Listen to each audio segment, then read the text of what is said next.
Follow Paddy Power on Snapchat. The username is @ThePaddyPower, and we promise there won't be any boring snaps about gigs, the weather, or the gym. Hi there, a very warm welcome to the Racing Post Weekend Postcast. I'm Bruce Millington, and in the company of Paul Keeley, Brendan Duke and Paddy Power's Tom Nugent, we are going to look ahead to a fabulous weekend. It's the last chance for Cheltenham Clues with that fantastic card at Kempton. We've also got the Betfred Eider up at Newcastle. What a test that's going to be, 4 miles slogging around the mud there. We've got the Winter Derby at Lingfield. There's a really good chase at Fairyhouse. And then ahead to Sunday where there's a decent card at Naas. And it's the big day of the year at Fontwell as well. So they've got the national spirit there. The boys have got all the odds, all the tips. Let's let battle commence. We'll start with the 3:35 at Kempton. It's the race that everyone still refers to as the Racing Post Chase, but let's give our latest sponsors due recognition. It is actually the Betfair Handicap Chase. It's over 3 miles, and here is how Paddy Power bet on it. Yeah, Acting Lass is our 130 favourite at the moment. Tintern Theatre is 6-1 next in. Master D 7-1. Go Conquer 8's Art Marek 10-1 alongside Ballycan and Theatre Territory, and it's 12-1 bar. Okay, Brendan, because I'm so excited about doing a postcast with you for the first time in absolutely ages, you can go first, my friend. Oh, very kind, Bruce. I quite like Go Conquer. He was obviously very impressive in Ascot on his penultimate run. Made a terrible mistake the last day. I'm not sure the ground, they were given the ground as good to soft in Ascot that day. I think it was softer than it was officially given. Wasn't ideal for him. The ground should be perfect for him on Saturday. And I could see him jumping out. He is, despite that mistake the last day, he is a really accurate jumper. And I could see him putting them all under pressure and being very hard to beat. Okay. Kills the favourite is Acting Lass. Poor old Harry Fry had a blow today, didn't he, with the the cap fits absolutely. being ruled out of the Supreme. So do you think he'll gain recompense here with Acting Lass? Well, I don't know. He's not having the best of time of things, Harry Fry, is he? He hasn't had a winner over jumps for the best part of a month. I think it is exactly 4 weeks. He did have one on the flat the other day at Kempton, but a 2-5 at the Mickey Mouse race. So, you know, and I did hear him say on Racing UK the other day that he's actually said some of his horses aren't running that well. You know what I mean? So he might have a bit of concern there. In terms of form, it's a very, very progressive horse. It looks like it wants 3 miles and must have a chance, but I couldn't back something at 7-2 in a handicap like this. Okay, who will you be backing? Right, well, I've backed two. The first one is Master D in the same ownership as Go Conquer. Now, I backed him ages ago, and it was November the last time he ran, and he looked like he was going to win, and he just got hauled in by On Tour. On Tour ran like he was going to go very close in a race won by Gold Present at Newbury next time. He's since disappeared off the face of the earth in form-wise. But I just wonder whether Master D, he's had so many entries over the last few months. Like, you know, I just wonder whether they're waiting for the absolute perfect conditions, and they finally got him. Decent ground, 3 miles. He's got form over 3 miles. He's never been out of the first 3 in his life, and he's never run in one of those in a Mickey Mouse graded race. You know what I mean? It's all handicaps, like, you know what I mean? It's really consistent horse. And Fergal O'Brien's obviously fancies his chances off because he's booked Barry Geraghty, so I think he's interesting. But the bottom weight Theatre Territory is very interesting as well. Trained by Warren Greattricks, finished second to Master Whitaker on trials day, and Master Whitaker is a really decent horse. I mean, he ran second to Hell's Kitchen at Kempton, stood that form up really well when winning at Cheltenham. The pair were miles clear. This is his first run at 3 miles since she won a point. He's put cheek pieces on. You never really know whether headgear is going to work and bring out any more improvement. But 5 of the last 7 Greattricks runners in first-time cheek pieces have won. So you know, another one was third, and I think the other one was 40-1, and had no hope anyway. No, you know what I mean? So he knows what he's doing when he puts the headgear on. Okay, we've got to watch yourself, by the way, with theatres. We've got 3. We've got Tinton Theatre, Theatre Territory, and Theatre Guide. But the one Kills likes there is Theatre Territory. But he also likes Master D. Who do you like, Tom Nugent? Yeah, I'm going to row in behind the learned Mr. Keeley there with Master D. Never out of the first 3 in his 20 runs under rules is some achievement. I think he's still competitive off of 145. 3 miles won't be a problem. He won his maiden hurdle up in Musselburgh over 3, and I think he's a right chance here. 7-1 at the moment. Paddy Power paying 4 places. He's a right chance of being in the top 4 if his previous form is anything to go by. Okay, the first of the 4 ITV live races from Kempton's the 150. It's the Betfair now, 2% commission, Pendil, Novices Chase. Only 4 runners. The favourite is from the Paul Nicholls yard, and generally speaking, down the years, you've done pretty okay If you've backed Paul Nicholls' horses, he's won it 9 times since 2006. So, Tom, just how short is Surname? Yeah, Surname is 4-6 at the moment. The Unit is next in at 9-4. Petru is 8, and For Good Measure is the 14-1 outsider. Okay, Tom, we'll stick with you. Have you got a strong view here? Not a strong view. Very disappointed with how much it cut up from entry stages. On a kind of fitness and class angle, I suppose Surname is very hard to look past. The others might neither run. They've all been off for more than 100 days, and he is £8 clear on ratings. I know he has to give £5 to everything else, but I think he's probably the best horse in the race and is the most likely winner. Keels, what do you think? Yeah, well, he's actually miles clear on RPR, much more than £8. I mean, he's almost certainly a good thing. He probably wants really soft ground because he's by nickname, so he might not look as good, you know, if the ground dries out anymore. But he's got a class edge over these for sure. And the Unit, the second favourite, has actually got an entry in at Fondwell on Sunday as well, so might end up being a non. Oh, blimey. I think we've got a dry, perfectly dry forecast. It's going to be a lovely sunny day at Kempton the ground was rock hard around my way first thing this morning, so hopefully it don't get colder because we've got this real cold spell. Oh, I know, the beast from the east. I'm looking forward to that. There's even talk that it's going to hang around right through till Cheltenham time. That's no good. Brendan, you don't back horses under 2-1, so what's your view of this race? Yeah, disappointing. Because I think I would have backed Surname when Benatar was in. I take Paul's point that the ground, that was the only slight caveat I had. But I did think that form the last day against Terra 4 was probably a little bit stronger than Benatar's, but it's moot now. I think he'll beat these comfortably, and mightn't be a great spectacle in terms of numbers, but he's a really good jumper, this horse, and it should be a good sight to see him bounding around Kempton. I think Brennan's got it's official now, Brennan's got the nicest voice I've ever heard. You know when people say, what will be your last supper? Well, if my last supper, you know, they always say that, what would you eat? If I could have someone talk to me while I was, you know, facing the electric chair, it would be Brendan. I think I'd rather have Mariella Foster up myself. Oh, really? That little gravelly voice? Yeah. Well, I'd go for Brendan, it's lovely. The 225 is the BetDAC hashtag changing for the Betor Adonis Juvenile Hurdle, and this is obviously a race that you do need to pay attention to in terms of the Triumph. Binoculars won it. Soldatino's won it. Help me out here, Kills. Who else? One or two others. Zarkandar, yes, indeed. So absolutely always throws up some decent horses for the Triumph. This year's field is headed by Radichin, who a lot of people think is a very, very decent value bet for the Triumph, and he's odds on, Tom, isn't he? Yeah, he is. He's a 4-5 favourite at the moment. Bo Goss is next in at 9-2. Malaya is 5-1. Grand Sansi is 8-1, and it's 12-1 bar. Okay, Keels, any inclination to oppose the Jolly? Yeah, I'm going to get stuck right into laying him.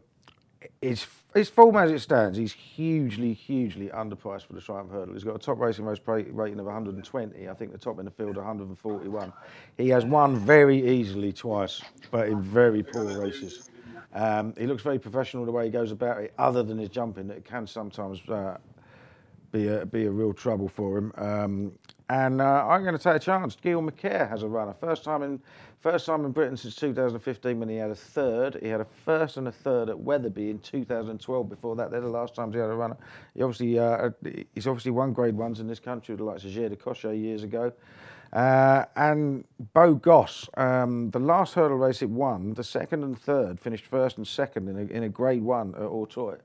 If that form isn't miles better than anything Radichin's done so far, then you know I don't know what is.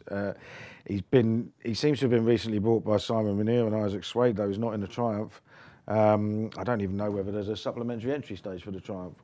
But I think 9-2. Guillaume McCare coming over here for the first time in 3 years. Just take it, because this is not a strong race. Okay. Brendan, you're good at pronouncing French names. Are you any good at translating them? Do you know what Bo Goss means? No, Bo is pretty, isn't it? It's handsome kid. Bo Goss. Kiss, is it? Yes. Oh, right, okay. Is he a handsome bet for you, Brendan? Well, yeah, I've been swayed by. I want to take on Radichin because of the form issues and his jumping issues and what have you. Now, he has been visually very impressive, but I want to take him on. I wasn't gone on any of the opposition, but I have weak sales resistance, as you know, and that was a very good case Paul made. I'm going to row in with Paul on the Bogas. He does that. He has a habit of doing that, doesn't he, Brendan? He just grabs you by the lapels and says you need to back this. And then you do your brains. You're on the fence, he'll pull you off it. So he's pulled me off the fence. He's pulled you off the fence. What's your view here, Tom? Do you fancy the Fav?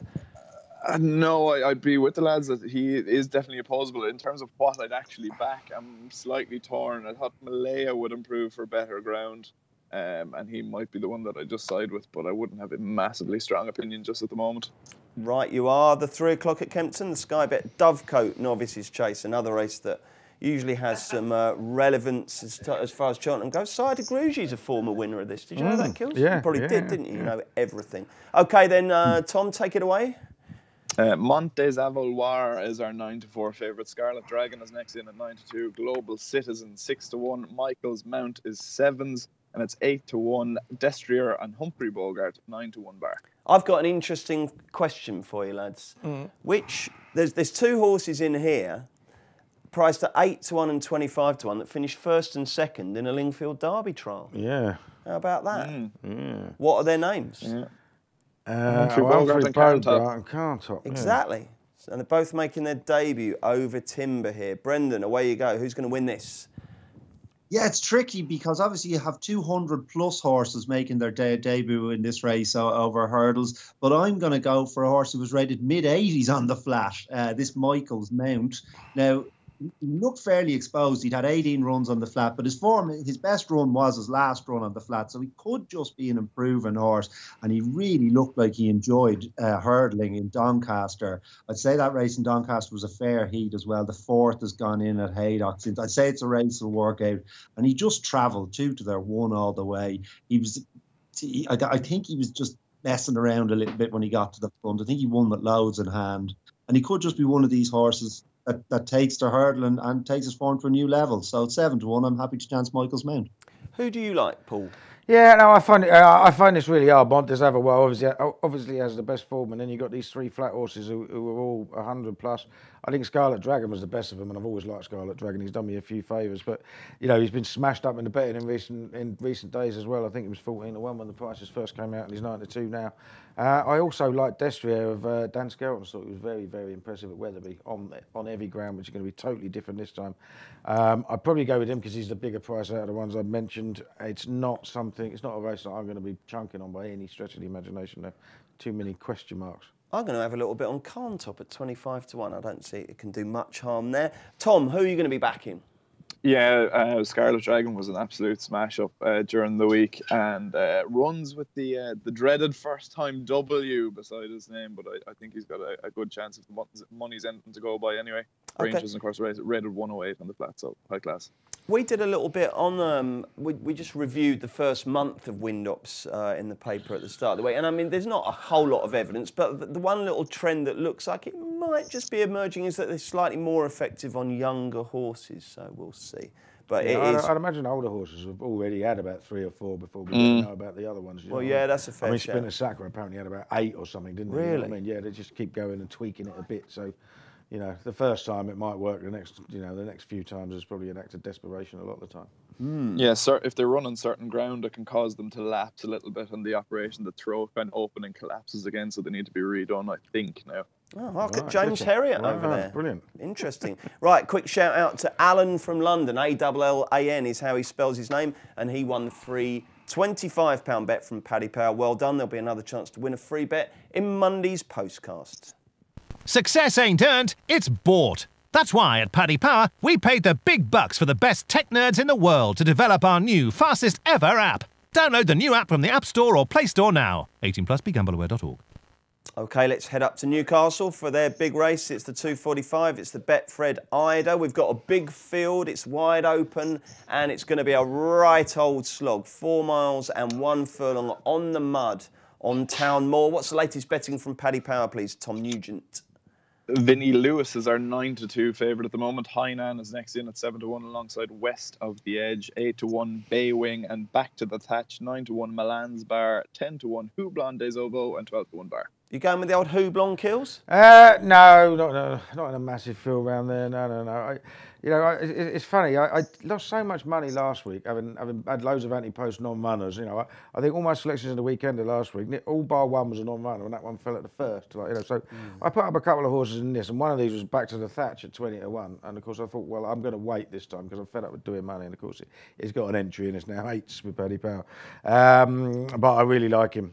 He just looks like a progressive young horse. Now, I will say, there's never been a horse as young as 6 win a race like the Eider, but he just looks all about stamina at Chepstow last time. He just cantered away, really won easily. It wasn't a good race. This is a much better race. He's got to improve.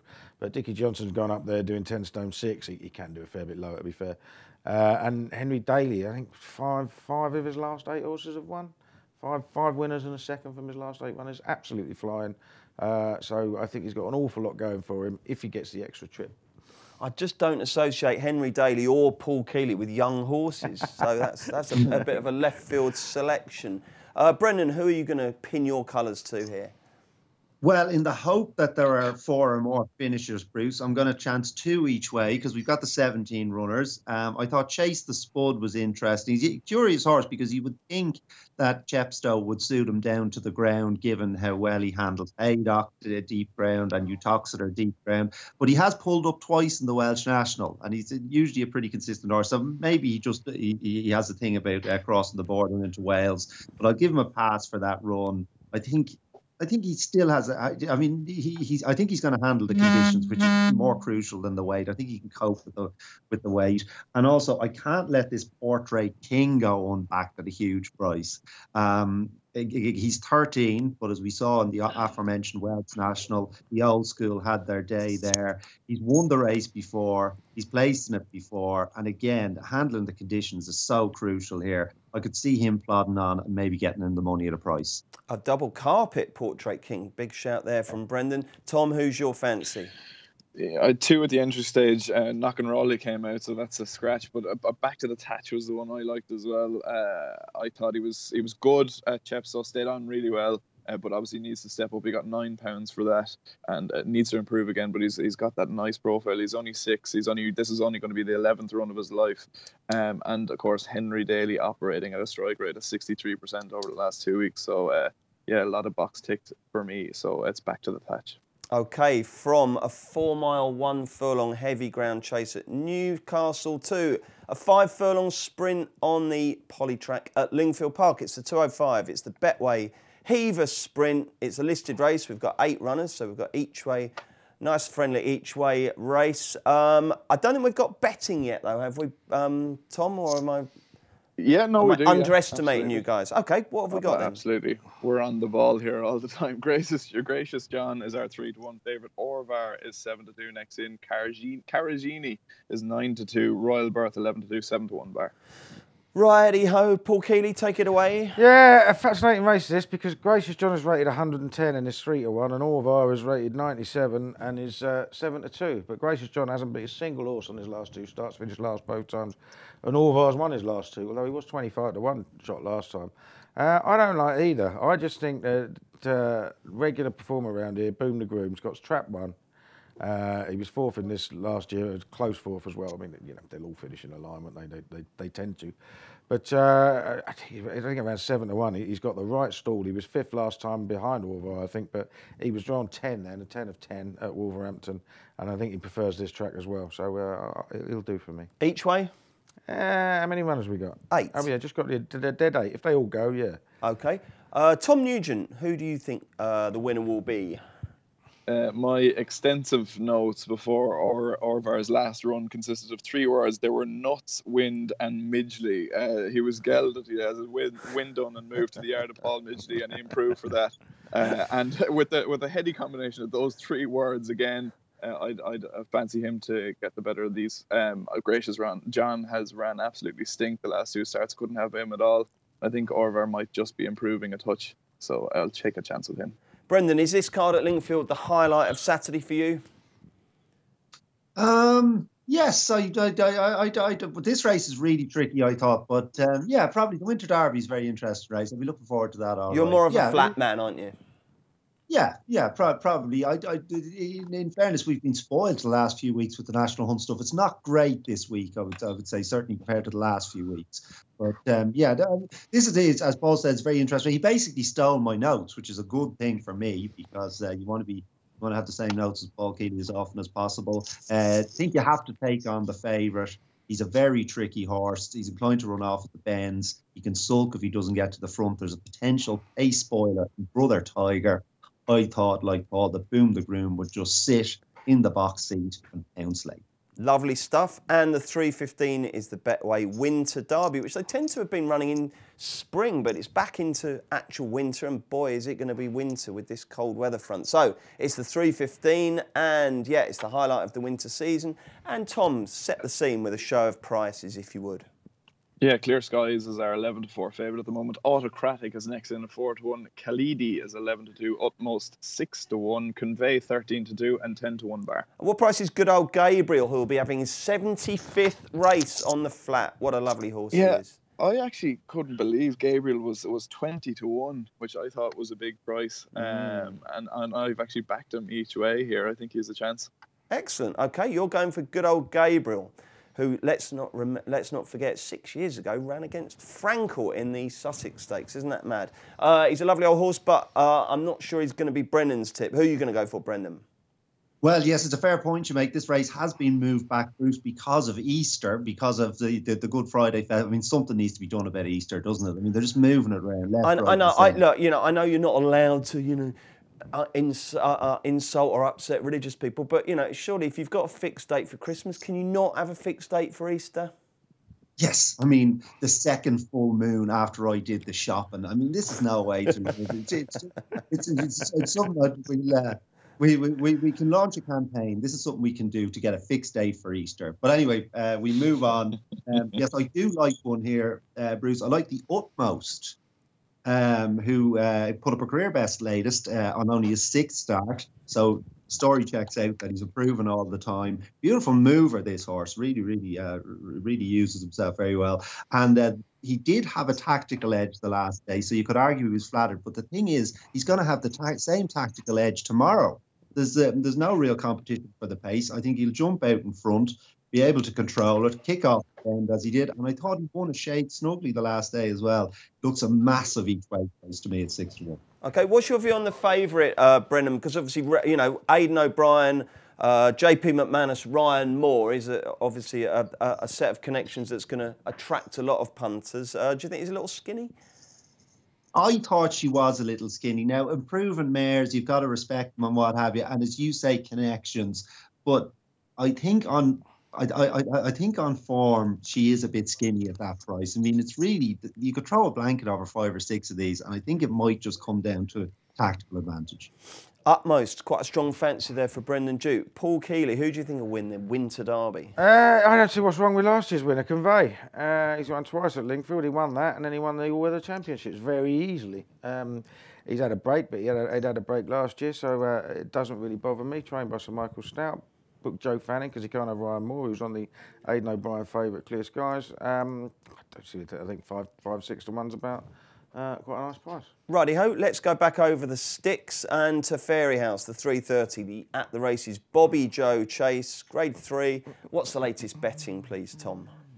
Fells Hill is our 7-4 favourite at the moment. Mala Beach is 2-1. A Genie in a Bottle 7-2. Lord Scoundrel 8. Valdeferbit 12-1, and that's 40-1. The Champagne Harmony. And who wins, Tom?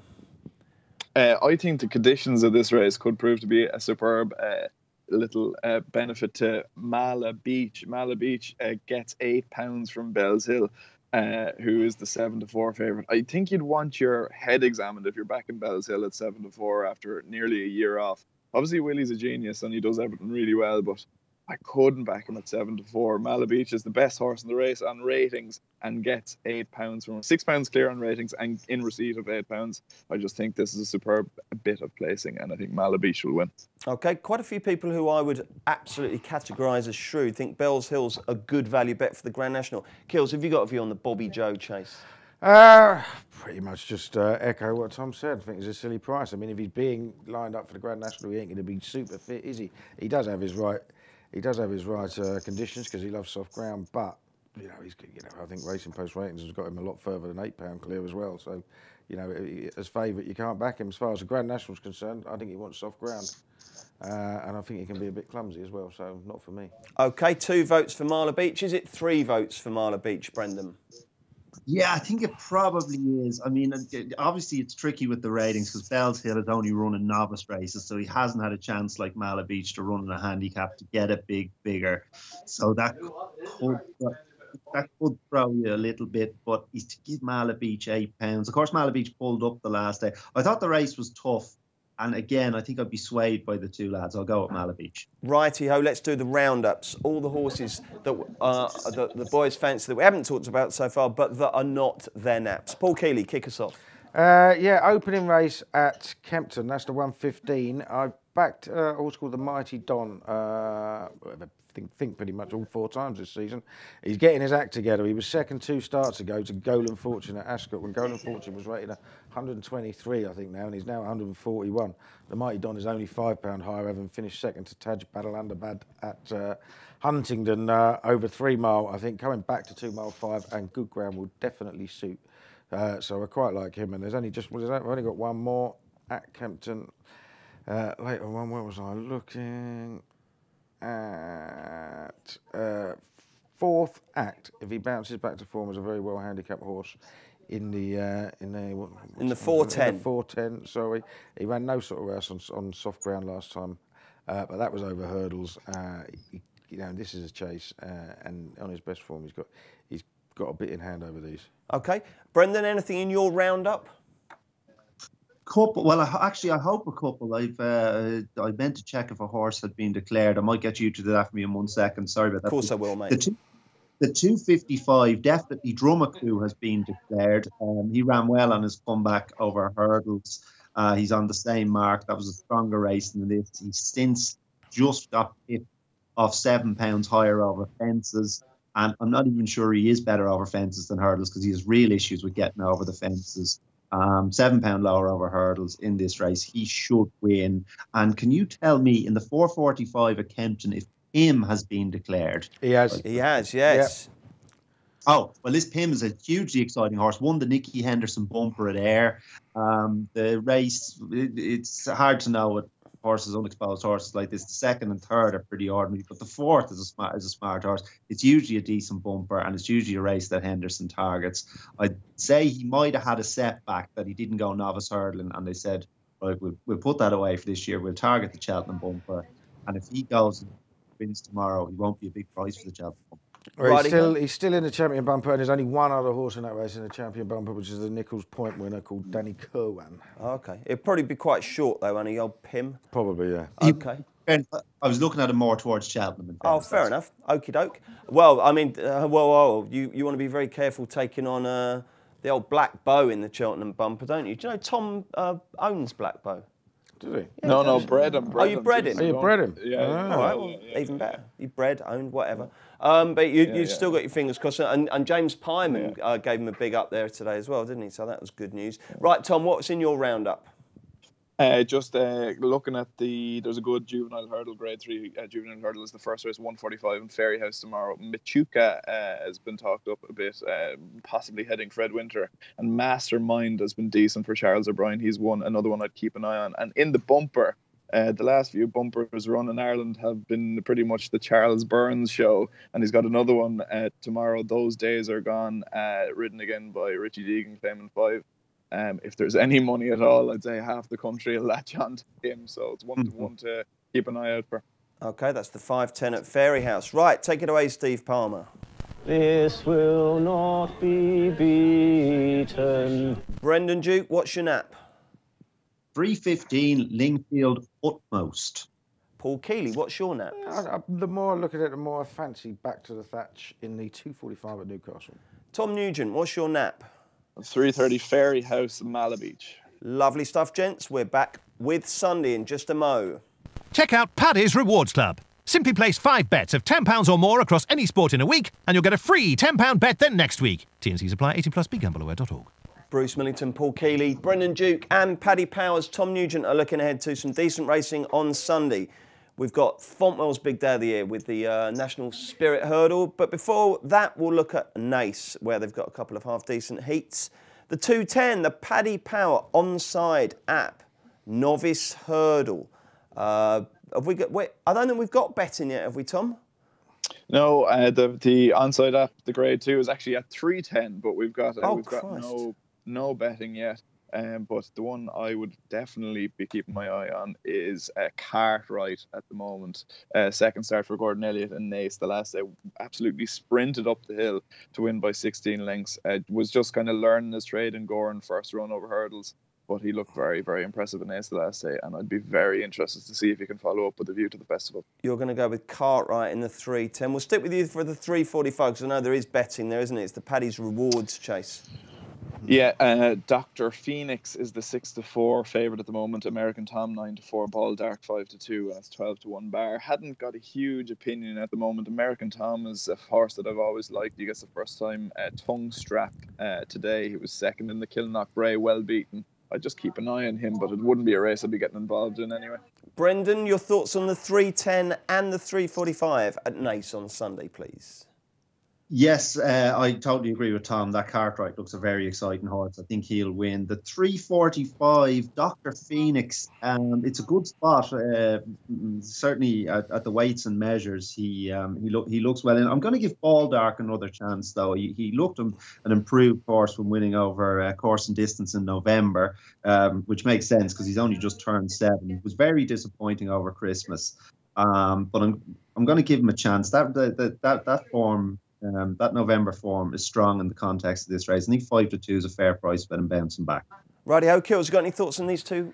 I just thought that favourite, Dr. Phoenix. I mean, he's one of those. If you look at his form, the figures he runs to tend to go up and down. But if he's the same horse as last time, he'll win easily. He's miles clear on the figures on that win at Fairyhouse last time. But he does have 2 ways of running, so you have to take a chance. Righto, Brendan. Anything else at Naas for us? The 210, Pete So High gets all the allowances. He's a 4-year-old in a fairly ordinary race. I thought he'd take a bit of beating. And very rare you'd hear me say this, Bruce, but I am hugely excited about the bumper because my equine crush carefully selected runs. And I would urge anyone who's thinking of going to Naas to go and stay for the bumper and have a look at this horse in the parade ring because it will do your heart good. He just walks around. Total energy efficiency, big long ears on him, lolls around. And it's a very interesting race because both him and Gordon Elliott's horse, neither of them were fancied on debut. Apparently they don't do a lot at home. Now, I didn't see Gordon's horse before the race, so I don't know. But carefully selected story totally checks out. I'd say he just does what he has to. But he travelled noticeably well in that race because he reminds me, he's the image of Don Poli, and he really reminds me of Don Poli, but he travels a lot sweeter in his races. He's a massively exciting horse going forward, and I expect him to win on Sunday. I saw a nice thing the other day, by the way, on Twitter. Someone said that if Jose Mourinho trained horses, he'd turn Sam Crow into Don Poli. I thought that was nice. Tom, what have you got for us at Naas? Yeah, not much else. I think Brendan makes a good point about Pete So High there at the weights, and the bumper is good. I'd say it's a good race, carefully selected, looks very decent. So as does Invincible Cave, and I think Gallant John Joe might be a bit better than he showed the last day. He was disappointing when well beaten over the course and distance, but he might run a little bit better this time. But it's a good race, worth hanging around for if you're in Naas. Lovely stuff. Talking of good races, Fontwell down in Sussex, almost the coast. It's a couple of miles from the seaside there. Lovely little course. If you've never been, you should get. Have you been yet, Kills? No, you've still not been to Fontwell. No. That's absolutely absurd. You must get along there, mate. It's a lovely little course, and they've got the big race of the year. It's at 3:20 on Sunday. It's the Totepool National Spirit Hurdle. We've got 8 runners down the card. Little Rockefeller, Old Guard, Air Horse 1, Klein, Dr. Des, Norman the Red, Ubak, Value at Risk. So it's a smashing little race. And Kills, who is going to win it? Old Guard, I think. He was a bit below form last time at Cheltenham, but that was on heavy ground, which he doesn't like, and the ground will be much better. I don't think Little Rockefeller, who was obviously second in last year's Stayers Hurdle, is in the same sort of form this year as he was last year, and I think the rest have a fair bit to find, to be honest. Air Horse 1 is improving, but again, with Harry Farrow slightly out of form, and Value at Risk ran a terrible race over fences last time, which was predictable. But we just got to keep fingers crossed that it's on, because this cold front is going in. And while you guys were chatting, I was just looking on Twitter, and one of the weathermen came out and said, we could get a foot of snow by the middle of next week. What? Like, in the Jesus south. Christ. In the south? Yeah, That's the only, by the way, chaps, that's the only place that counts for snow. If it happens anywhere else in Britain or Ireland, don't matter. no one, the media just ignore it. But when it happens in London, I'll tell you, that's when you know it's snowing. Oh my goodness. It's going to be the coldest spell for more than 5 years, and blah blah blah. It's going to be horrible. Let's hope Fontwell's on. Don't think you're going to see much jump racing for the rest of the week, though. Oh no, that's very disheartening. Chaps, in the hope that Fontwell is on, have you got a fancy Brendan?